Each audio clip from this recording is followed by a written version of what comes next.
Timur لنگ نے 27 ملکوں کو جمع کر کے ایک حکومت بنائی تھی جی. ایک طرف مصر بھی تھا افریقہ میں ان کی حکومت میں جی. دوسری طرف یہ کویت وغیرہ یہ سارے علاقے جی. پھر ادھر ہندوستان چین تک روس کا پورا علاقہ جی. ماوراء النہر کا پورا علاقہ کابل وغیرہ جی. سب شامل تھے ان کے جی.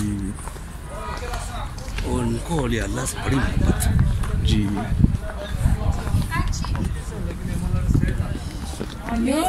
چار بڑے فاتح اعظم گزرے ہیں، ایک سکندر اعظم، ایک محمود غزنوی، ایک تیمور لنگ جی. اور ایک کون تھے اور نام ہے. اصل میں لوگ سکندر کو ذوالقرنین سمجھتے ہیں جی. لیکن سکندر مشرک بادشاہ تھا، ذوالقرنین مومن تھے. صحیح. سب سے پہلے تو یہی فرق ہے. صحیح. ذوالقرنین کا اللہ تعالیٰ نے جی. قرآن پاک میں جو تذکرہ کیا ہے جی. وہ بطور ایک مومن حاکم کے قلنا یا ذا القرنین اما ان تعذب و اما ان تتخذ فیہم حسنا قال اما من ظلم فسوف نعذبه ثم يرد الى ربه فيعذبه عذابا نكرا واما من آمن وعمل صالحا فله جزاء الحسنى وسنقول له من امرنا يسرا. یہ تو اس کے کامل الایمان ہونے کے دلیل. صحیح. السلام علیکم. السلام علیکم ورحمۃ اللہ وبرکاتہ. یہ سمرقند میں موجود فاتح اعظم تیمور لنگ کا مقبرہ ہے جو اپنی حسن کاریگری کا شاہکار ہے. ازبکستان کے پاس اگر کچھ بھی نہ ہوتا تو بھی اس کی شہرت، معیشت اور عزت کے لیے سمرقند کافی تھا. ازبک زبان میں سمرقند کا مطلب ملاقات کی جگہ یا میٹنگ پلیس ہے.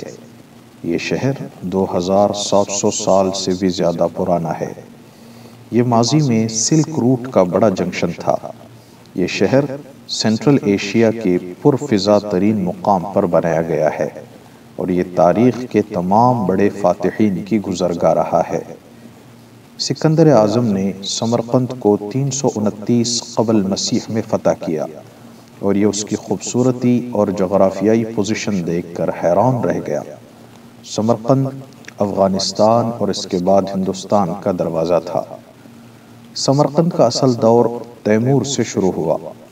تیمور 1336 میں کیش نام کے گاؤں میں برلاس قبیلے میں پیدا ہوا.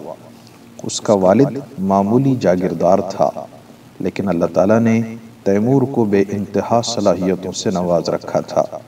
یہ دونوں ہاتھوں سے لڑ سکتا تھا. اس کے حوصلے غیر متزلزل تھے.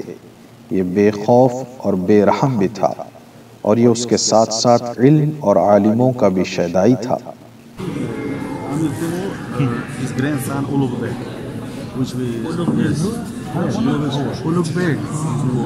the scientist. سلطان اولوغبیک ومن هناك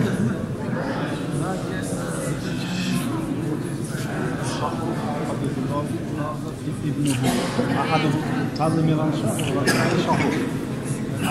أبناء أمير تيمور ابناء والزخرفات مذهب يعني كله. ذهب الأصلي؟ ذهب الأصلي؟ ليس ذهب مذهب. مذهب. نعم. gold plated. كان على الجدران الذهب أيضا كثيرا لكن عندما احتل الروس يعني هم يعني أخذوا في العربات يعني في عربات القطار تقريبا كم عرب في عربات القطار ما أدري يعني من نفس المقبرة ليس من هذا يعني من كل سمرقند من كل سمرقند من روسيين. نعم. يا رب. ان سب مقبروں کے اندر جو سونا استعمال ہوا تھا جب روسیوں کو فتح ہوا تو ٹرین کی بوگیوں میں بھر بھر کے سونا نکال کے تو صرف اوپر سے وہ کلر کر دیا گیا سونا. ماشاء اللہ. ہم کہہ رہے ہیں کہ روس جو ہے وہ تاتاریوں کے زیر اقتدار تھا، مغلوں کے زیر اقتدار تھا. آپ لوگ تو مغل کہتے ہیں مسلمان، ہم جب مغل کہتے ہیں تو اس سے مراد ان کے اسلام لانے سے پہلے کا زمانہ جب وہ جاہلیت کا زمانہ تھا. تو امیر تیمور نے ان کے چنگل سے روس کو آزاد کرایا تھا. تیمور نے اپنی زندگی میں تقریباً آدھی دنیا فتح کر لی لیکن اس نے اپنی ریاست کا دارالحکومت سمرقند ہی کو بنایا. سمرقند تیمور کے دور میں دنیا کا خوبصورت ترین شہر تھا۔ شہر کے چاروں طرف 14 بڑے بڑے باغ بنائے گئے، پورے شہر میں ہزاروں درخت لگائے گئے اور سڑکوں اور گھروں کو انگوروں کی بیلوں سے چھپا دیا گیا۔ تیمور اپنے سمرقند کو بہشت بر زمین کہتا تھا، اور یہ غلط بھی نہیں تھا۔ تیمور کی سلطنت روس سے دلی اور آذربائیجان سے لے کر بغداد، شام اور قاہرہ تک پھیلی تھی، لیکن سمرقند اس کی جان تھا۔ تیمور 1405 عیسوی میں چین کی مہم کے دوران قزاقستان میں سردی لگنے کی وجہ سے بیمار ہوا اور راستے ہی میں فوت ہو گیا۔ اس کی لاش سمرقند لائی گئی اور اسے اس کے پوتے محمد سلطان کے پہلو میں یہیں دفن کر دیا گیا۔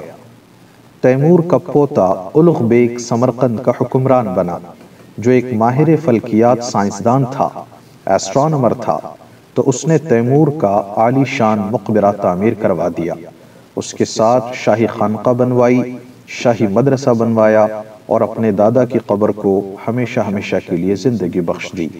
یہ مقبرہ آج تک سمرقند میں موجود ہے اور ہر سال لاکھوں سیاح اس کی زیارت کے لیے آتے ہیں۔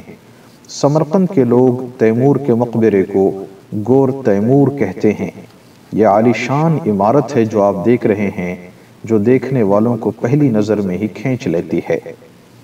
مقبرے کی در و دیوار اور چھت پر سونے، سبز اور نیلے پتھروں سے قرآنی آیات لکھی ہیں۔ تیمور کی قبر کا پتھر آذربائیجان سے لایا گیا۔ یہ گہرے سبز رنگ کا پتھر ہے جو سورج کی روشنی کے ساتھ ساتھ رنگ بدلتا ہے۔ نادر شاہ درانی نے جب سمرقند فتح کیا تو وہ یہ پتھر اکھاڑ کر ساتھ لے گیا تھا، لیکن راستے میں اس کی بیٹی بیمار ہو گئی، چنانچہ اس نے یہ پتھر واپس بھجوا دیا۔ تیمور کے محلات اور دربار ختم ہو گیا، لیکن اس کی قبر ابھی تک موجود ہے اور دنیا بھر کے سیاحوں کو اپنی طرف کھینچتی ہے۔